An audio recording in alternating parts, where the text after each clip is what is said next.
The intense clashes that occurred at night on the Eastern Front once again changed the course of the war. The Russian armed forces targeted and destroyed a large military convoy belonging to the Ukrainian army. According to frontline sources, the attack took place particularly along the critical supply route concentrated between the Kupiansk line and the borderline of Donetsk Oblast and Luhansk Oblast. Military officials stated that the convoy carrying ammunition, armored vehicles, fuel, and personnel to Ukrainian troops had been monitored by Russian reconnaissance units for days.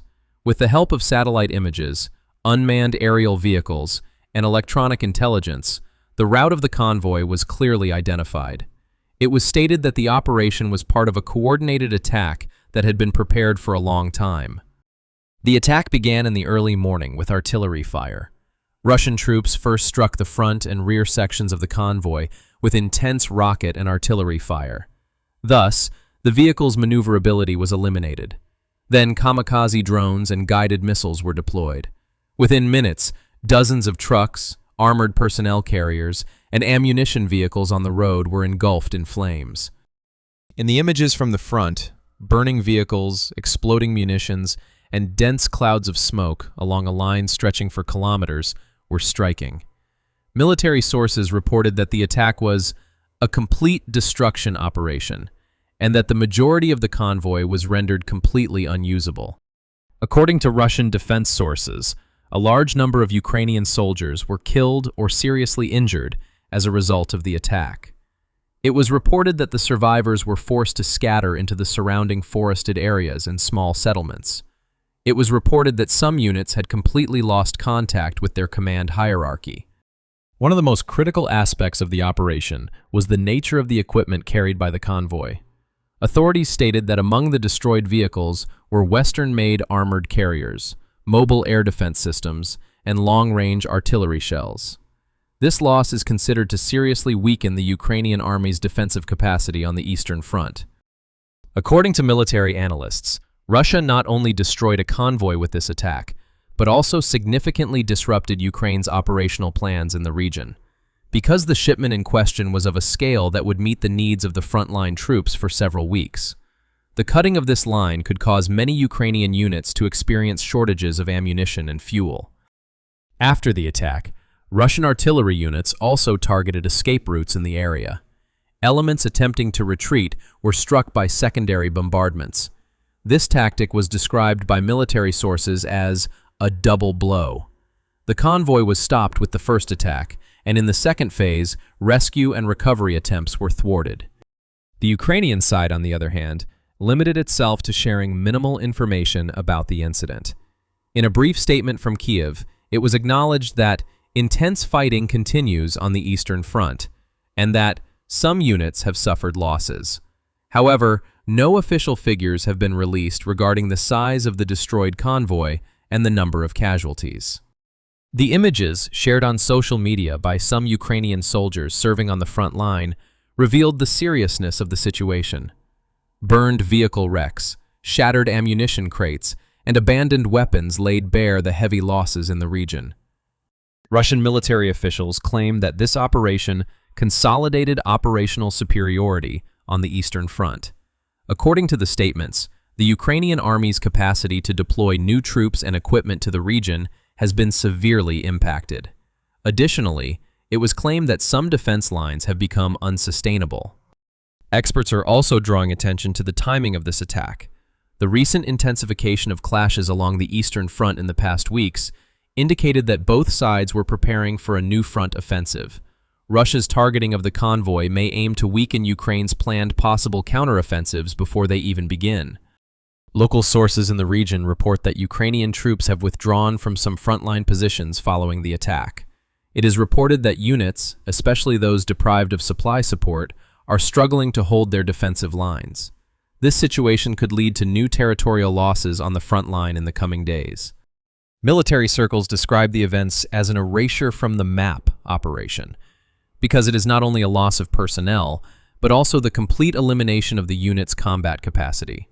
It is reported that some battalions to which the destroyed convoy was attached are effectively out of operation. As a result, This attack on the Ukrainian convoy on the Eastern Front has been recorded as one of the heaviest blows of the war. The operation, which once again demonstrated Russia's intelligence, firepower, and coordination capabilities, significantly altered the balance on the battlefield. In the coming days, how this loss will reflect on the front line will be one of the most critical factors determining the course of the war. Mesta-S self-propelled systems were used by the artillery of the Central Group of Forces to fire high-precision shells toward Krasnoarmysk. It hit an enemy fortified position with a Krasnopol M2 guided artillery shell. Mesta-S self-propelled artillery systems were also used by members of the Vostok Group forces to target Ukrainian military temporary deployment camps in the Dnipropetrovsk region. Enemy positions were destroyed, and their ability to regroup was hindered by precision bombardments. Under the Zapad Group forces, the 73rd Artillery Brigade of the 25th Combined Army Corps launched an effective attack toward Krasny Lyman using the Irigen multiple rocket launcher system. The concentrations of armored vehicles and Ukrainian military personnel were destroyed by fire. The attack demonstrated the destructive capabilities of the Irigen systems in neutralizing both personnel and mechanized assets by disrupting enemy units and weakening their combat power. During nighttime operations, a large wave of Goran drone strikes against targets in Odessa was observed. Since one of the attacks hit another electrical transformer station, significant disruptions occurred in the region's water, heating, and electricity supply. The port infrastructure was also damaged, making logistics and civilian activities much more difficult. Explosions were also recorded in the Kharkiv region, Mykolaiv, Zaporozhye, and Pavlograd, in addition to Odessa. These coordinated operations demonstrate how drones are still being used to target critical infrastructure, jeopardizing the operational capability of Ukraine's armed forces and threatening regional stability in general. Soldiers from the 218th Tank Regiment and the 127th Motorized Rifle Division of the Guards Combined Arms Army managed to take control of the village of Tsvetkovoy in the Zaporozhye region. During the operation, the Ukrainian armed forces suffered significant losses, including 2 drone command centers, military equipment, and soldiers. The assault units of the Vostok Group forces overcame strong resistance to establish a position, which is now used as a base for further advancement. This success demonstrates how well-coordinated infantry and armored operations can overcome tough obstacles and enhance sector control. A UAV launch station belonging to the 414th Separate UAV Brigade of the Ukrainian Armed Forces was targeted and destroyed in a precision airstrike using AFAB-500 aerial bomb in the Kherson region. The attack destroyed vital equipment for launching and directing drone operations around the village of Bezele. In the Kherson region, a precise strike against Ukrainian infrastructure was carried out with munitions that moved like a knife. The Kherson Combined Heat and Power Plant, located about 5 kilometers from the active conflict zone, was the target of the attack. The destruction of this station disrupted the logistical support of the Ukrainian armed forces and hindered local energy production. Russian forces demonstrated the effectiveness of patrol shells by targeting infrastructure so close to the front line, eliminating vital facilities that support both military and civilian resistance, thereby reducing the enemy's capacity to continue operations. The artillery of the Central Group of Forces fired with precision at enemy positions in the direction of Krasnoarmysk using the Mesta-S self-propelled artillery system. The attack targeted the location where the Ukrainian armed forces troops were concentrated, destroying personnel and disrupting their defensive positions. By disrupting enemy units, it demonstrated the effectiveness of guided artillery fire in reducing combat power and making it difficult for the enemy to continue operations on the front line. The deployment of the Mesta-S system underscores the importance of modern artillery in determining the outcomes of wars. Meanwhile, Mesta-B towed howitzers were used by the artillery of the Vostok Group forces to carry out targeted strikes in the Zaporizhzhia region. The operation destroyed the vital infrastructure used to coordinate drone missions by targeting the drone command centers belonging to the Ukrainian armed forces. Russian forces weakened the enemy's surveillance and intervention capacity along the front line by destroying these command centers. Drones equipped with loitering munitions launched a targeted attack on Ukrainian infrastructure in the Pavlovrad region. The gas compressor station in the Vyazovskoye-Vodyanoi neighborhood was targeted in the attack and destroyed.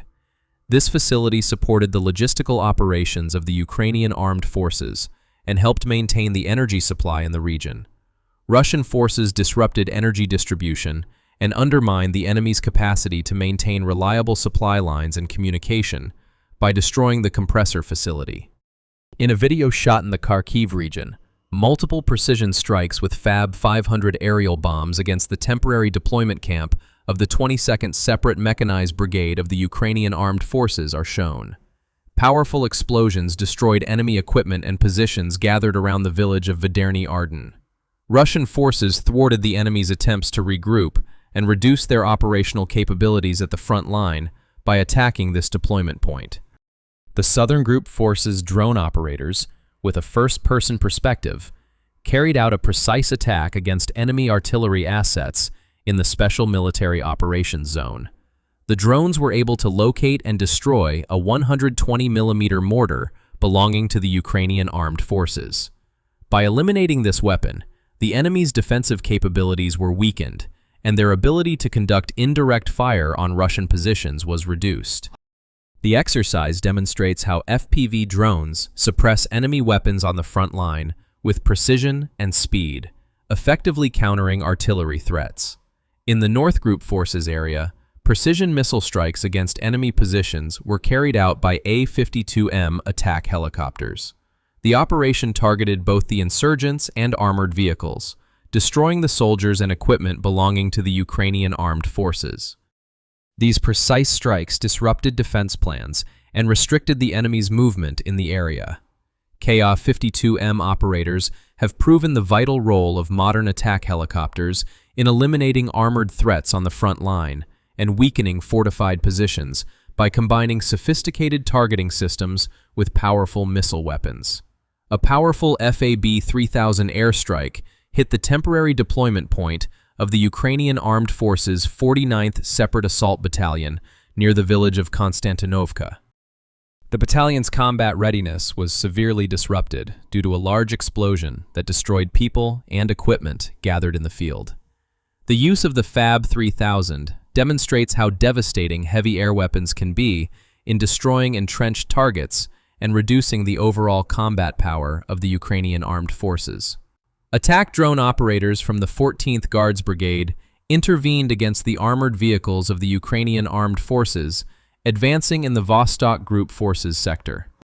In an attempt to breach the defensive lines, the enemy has increased the use of armored vehicles in counterattacks over the past few days.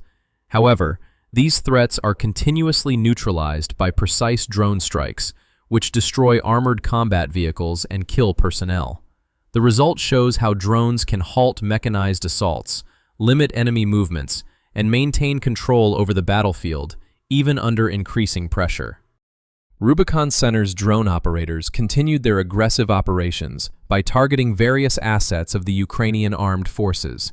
Their operations dismantled some parts of the communication infrastructure and destroyed ground-based robotic systems, motor vehicles, and artillery pieces.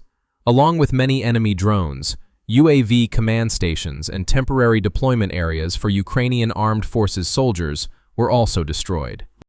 Highlighting the unit's ability to strike both frontline equipment and vital support systems, these operations are seriously weakening the enemy's combat effectiveness and logistical resilience across various sectors. Kamikaze drone operators and reconnaissance units of the 58th Army conducted synchronized attacks on enemy positions in the urban area of Urakovo in the Zaporizhia direction. The temporary accommodation facilities and fortified positions of the Ukrainian armed forces were destroyed in the attacks. Russian forces neutralized these areas, disrupting defensive formations and reducing the enemy's capacity to continue operations in the sector. Throughout Dnepropetrovsk Oblast and in the Pokrovsk direction, the northern group of forces effectively repelled enemy counterattacks. As a result of the operation, infantry and other equipment belonging to the Ukrainian armed forces were destroyed. Armored combat vehicles, UAV systems, including Baba Yaga drones, a UAV repeater, and Starlink terminals for battlefield communication were among the destroyed assets. Russian forces reduced the enemy's defensive depth, disrupted enemy command and control, and degraded the efficiency of aerial surveillance by neutralizing these capabilities. The attacks demonstrate how ground operations and anti-drone tactics can be integrated to gain superiority across various layers of warfare. Drone operators from the 58th Combined Arms Army of the Dnieper Group of Forces carried out precise strikes against enemy assets in the Yurikovo area of Zaporizhia Oblast. The vehicles, soldiers, and communication antennas used by the Ukrainian armed forces to control drones were destroyed as a result of the operation. Russian forces destroyed these targets, disrupting the coordination of enemy air forces and weakening their capacity to carry out reconnaissance and attack missions. This concludes today's update. Thank you for watching, and be sure to check out our next video.